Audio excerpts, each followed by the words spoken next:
राधे राधे, जय श्री कृष्णा। मैं सीमा सिंह बड़ों को चरण इस पर, छोटों को प्यार और बराबर वालों को नमस्कार करती हूँ।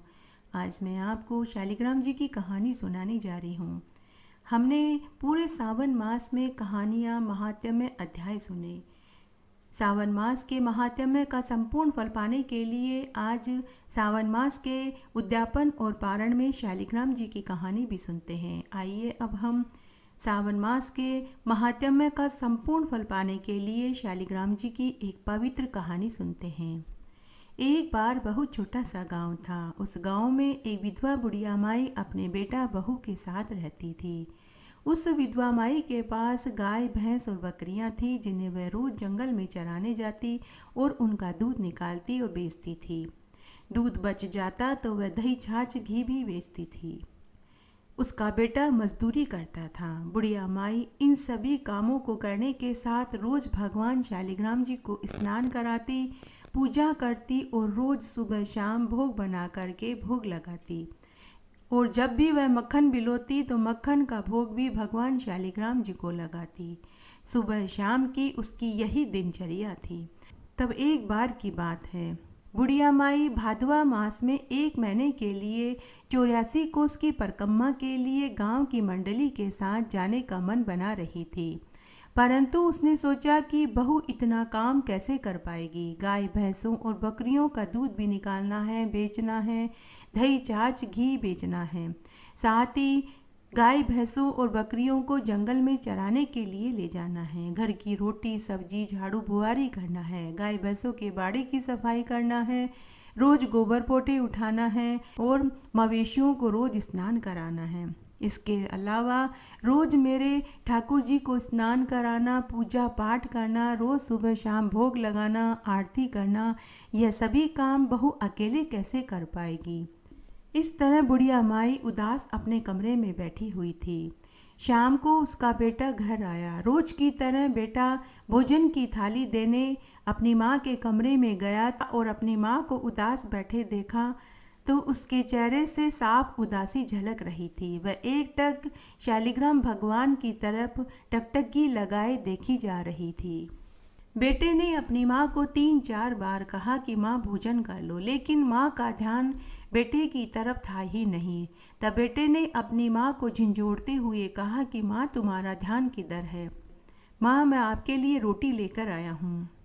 तो बुढ़िया माई अपने बेटे से बोली कि बेटा माफ़ करना, मेरा तो तेरी तरफ ध्यान ही नहीं था। तब बेटे ने अपनी माँ से उनकी उदासी का कारण पूछा तो माँ ने पूरी बात बताई कि बेटा गांव में सभी लोग 84 कोस की परिक्रमा के लिए जा रहे हैं। मेरा भी बहुत मन है, लेकिन घर का गाय भैंसों का और शालिग्राम जी का काम बहू अकेले कैसे करेगी। तो बेटा बोला कि माँ ऐसा मौका बार बार नहीं मिलता। आप 84 कोस की परिक्रमा में जरूर जाओ, तुम्हारी बहू सब काम कर लेगी। मैं तुम्हारी बहू से खुद यहीं बुलाकर पूछ लेता हूँ। तब बेटे ने अपनी पत्नी को आवाज़ लगा कर के बुलाया। पत्नी आई। तब बेटे ने अपनी पत्नी को बुलाकर पूरी बात बताई। बहू बड़ी ही नेक दिल की, दयालु, सीधे साधे सरल स्वभाव की थी। दुनियादारी की चालाकी उसे आती ही नहीं थी।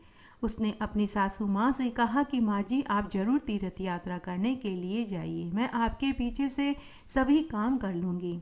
तब बुढ़िया माई ने गाय भैंसों का पूरा काम समझाया कि दूध दही घी बेचना है, रोज़ सुबह जल्दी उठकर स्नान करने के बाद मेरे शालिग्राम भगवान को स्नान कराना है, पूजा करना है, घी का दीपक जलाना है, आरती करनी है, दोनों समय भोग बना करके ठाकुर जी को भोग लगाना है। बहू ने सारा काम सासू माँ से जान लिया।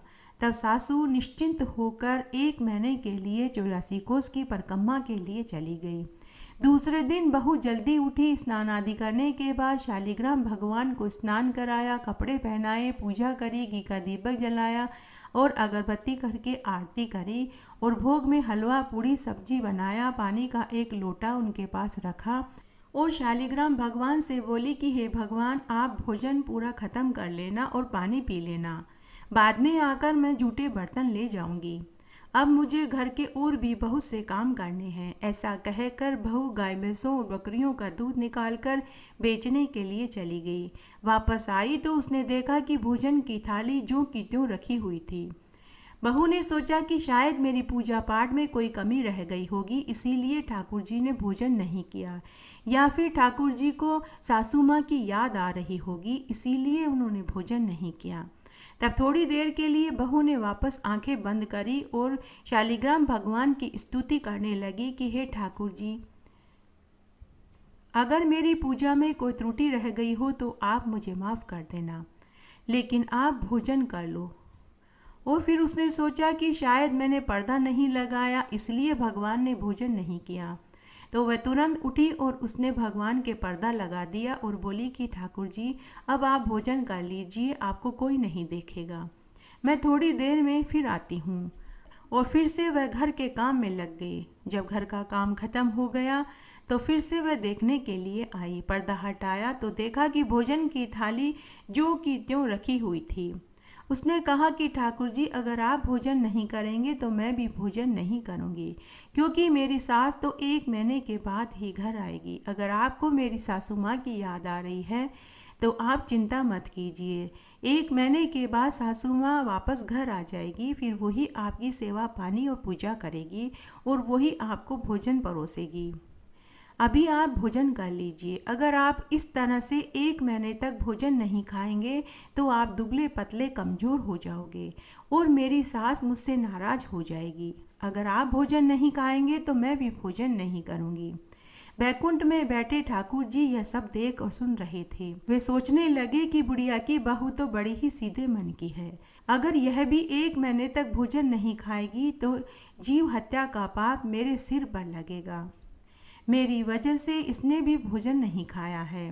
तब भगवान शालिग्राम ने बालक रूप बनाया, छोटे छोटे पाँव, छोटे छोटे हाथ, पीले रंग का धोती कुर्ता पहने हुए, हाथ और पाँव में चांदी के कड़ुले, गले में सोने का कंठा, हाथ में छोटी सी लकड़ी लेकर वहाँ प्रकट हो गए और उन्होंने पूरा भोजन खा लिया और पानी पी लिया। और बुढ़िया की बहू से शालिग्राम भगवान बोले कि बेटी, मैंने पूरा भोजन खा लिया है, अब तुम भी भोजन खा लो, और अब मैं तुम्हारी गाय, भैंसों और बकरियों को जंगल में चरा कर लाता हूँ और शाम को ही घर लौटूंगा। तब बहू बोली कि हे ठाकुर जी, आप क्यों हमारे मवेशी चराने के लिए जाएंगे? अगर सासू माँ को पता लगेगा तो वो मुझ पर नाराज होगी। तब शालिग्राम भगवान बोले कि बेटी, पूरा दिन तो मेरा भी यहाँ मन नहीं लगेगा, इस तरह से मैं तुम्हारी बकरियां चराऊंगा तो मेरा भी दिन कट जाएगा। तब बहू कुछ नहीं बोली। इस तरह शालिग्राम भगवान सारे मवेशियों को जंगल में चराने के लिए ले गए और शाम को सभी मवेशियों को घर वापस ले आए और आते ही बोले कि बेटी, गरम गरम रोटी, दूध का कटोरा और मक्खन दे दो, मुझे बहुत भूख लगी है। बुढ़िया की बहू ने भगवान को आसन पर बैठाया, चौकी पर भोजन की थाली रखी, पानी का लोटा रखा और गरम गरम रोटी, दूध का कटोरा और मक्खन परोस दिया।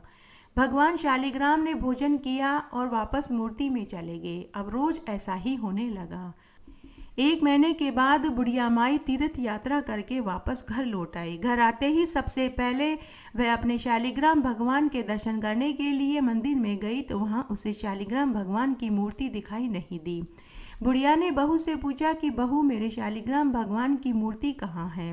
बहू बोली कि सासू माँ, आपके शालिग्राम भगवान हमारे मवेशियों को चराने के लिए जंगल में गए हैं, संध्या को ही लौटेंगे। ऐसा सुनते ही बुढ़िया माई का सिर चकराने लगा और बोली कि कहीं ठाकुर जी की मूर्ति में से भी भगवान निकल कर आते हैं और वो हमारे मवेशियों को चराएंगे। बहू, तुम झूठ बोल रही हो, तुमने मेरे ठाकुर जी की मूर्ति को कहीं रख दिया है या फिर कहीं फेंक दिया है। बहू, सच सच बताओ, मेरे शालिग्राम भगवान कहाँ हैं? इस तरह सास बहू को जोर जोर से डांटने लगी। तभी उसका बेटा भी आ गया। बुढ़िया ने बेटे से कहा कि देख, तेरी बहू क्या बोल रही है। तेरे कहने से ही घर का और शालिग्राम भगवान की जिम्मेदारी तेरी पत्नी को सौंपी थी।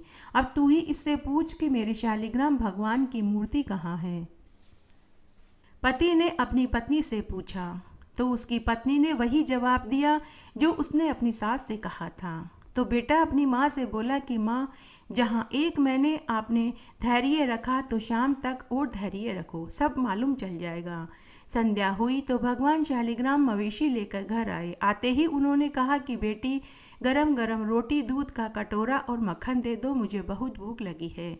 शालिग्राम भगवान और उनकी आवाज़ सिर्फ बहू को ही सुनाई और दिखाई दे रहे थे, लेकिन बुढ़िया को और उसके बेटे को न तो सुनाई दे रहा था न ही दिखाई दे रहा था। तो बहू बोली कि लो माँ जी, आपके शालिग्राम भगवान आ गए, अब आप खुद ही पूछ लीजिए। तो बुढ़िया और उसका बेटा बोला कि कहाँ है ठाकुर जी, हमें तो कुछ दिखाई नहीं दे रहा। बहू बोली कि हे ठाकुर जी, जैसे आपने मुझे दर्शन दिए वैसे आप मेरे सास और पति को भी दर्शन दीजिए, नहीं तो ये मुझे झूठा समझेंगे। तभी बुढ़िया और उसके बेटे को भी भगवान के दर्शन हुए। दोनों भगवान के चरणों में गिर पड़े। बुढ़िया माई रोती रोती बोली कि हे ठाकुर जी, मैंने पूरी उम्र आपकी पूजा करी, आपकी सेवा करी, आपने कभी मुझे दर्शन नहीं दिए। मेरी बहू ने 1 महीने आपकी क्या पूजा करी कि आपने उसे दर्शन भी दिए और उसका भोग भी स्वीकार किया। तो शालिग्राम भगवान बुढ़िया माई से बोले कि अरे बुढ़िया, तूने मुझे मात्र पत्थर की मूर्ति समझा, लेकिन तेरी बहू ने मुझे एक जीव आत्मा समझा, इसीलिए मैंने उसे दर्शन दिए। तब बुढ़िया माई ने अपनी गलती स्वीकार करी। शालिग्राम भगवान ने जाते जाते बुढ़िया माई के घर को ठोकर मारा, जिससे उनका घर सुंदर मकान में बदल गया और अन्न धन के ढेर लग गए। हे शालिग्राम भगवान, जैसे आपने बुढ़िया माई की बहू को दर्शन दिए वैसे सबको देना, और जैसे आपने उसके भोग को स्वीकार किया वैसे हम सब के भोग को भी स्वीकार करना। घटती हो तो पूरी हो तो परवान चढ़े, भूले बिसरे नाम तेरे भंडार में भरे। इस तरह आज मैंने आपको सावन मास के उद्यापन और पारण में शालिग्राम भगवान की एक छोटी सी पवित्र कहानी सुनाई। आशा करती हूँ यह आपको ज़रूर पसंद आएगी। मेरे साथ बने रहने के लिए आपका धन्यवाद। आगे की कथा कहानी के लिए भी आप इसी तरह मेरे साथ बने रहें। धन्यवाद।